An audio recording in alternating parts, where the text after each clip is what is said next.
absolutely done fighting. Yeah, I have me no too. desire to fight at all. I have no desire to go to I go to AK and I just watch these guys get hit and I'm like, yeah, that sucks. Yeah. I have no fucking desire. I feel you, dude. I'm not sparring anymore.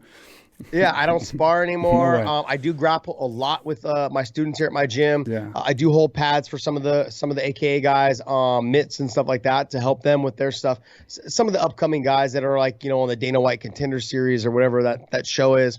And then I do have some guys that, I train with and work with that are in Bellator as well. They train at AKA. I mean, I work with a lot of young, talented guys also that are in my gym that are trying to get to a bigger show. But it's just, I just do it because I love it. I love seeing what these kids are going through and trying to get to where, to where I was, and so, but no, I walk past the cage now when I work for Bellator. I walk past the cage as an analyst and I hear these guys getting hit and I'm like, I have no desire to do it. There's no excitement for me anymore. There's excitement for me to talk about it. So to go into your next question, my next thing is I want to be an analyst. I want to be an analyst that actually talks more about everything else. I would love to talk about fighting. I love working next to like Jay Glazer and Chael Sonnen when we do at the desk. Mm-hmm. I also love working cage side, working with Big John McCarthy, who is obviously, I have a podcast with. Yeah, absolutely. And the two of us, we hit it off from day one, and I've always just known him as a ref.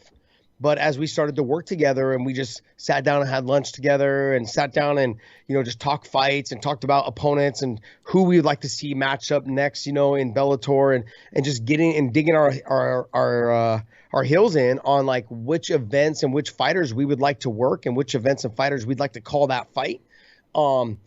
We've grown to respect and really love talking and working with each other. Working with Morrow again after the Strikeforce days and Showtime and all that, and back with him now with Bellator, and then being able to work alongside Goldie.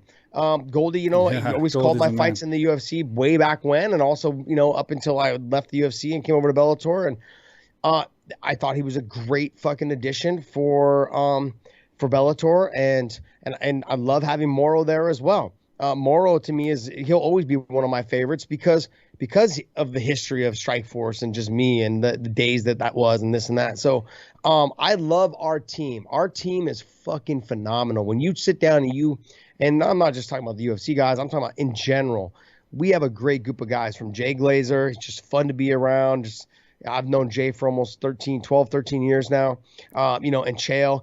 Chael is not the person that people see, behind the mic. He's Chael's the nicest not the person guy. You see, until you meet and sit down with Chael and have a cup of coffee with him. He doesn't drink. So it's like if you sit down and have a cup of coffee with him or you sit down and have breakfast with him, fucking phenomenal guy, just a wonderful person, just a wonderful person to heart.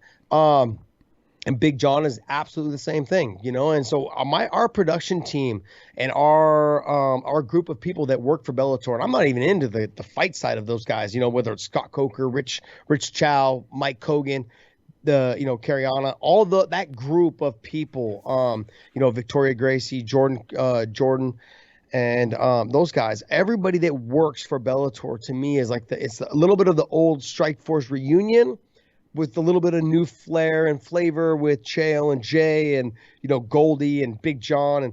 But it's fucking fun, man. Yeah, of course. I love it. I said, when I retired, I wanted to have something else to do. And the gym was taking up all my time and I loved it. And I love being in the gym and I still love it to this day. But I knew it wasn't my end game. My end game, I wasn't going to be happy until I was doing something like this where I'm an analyst.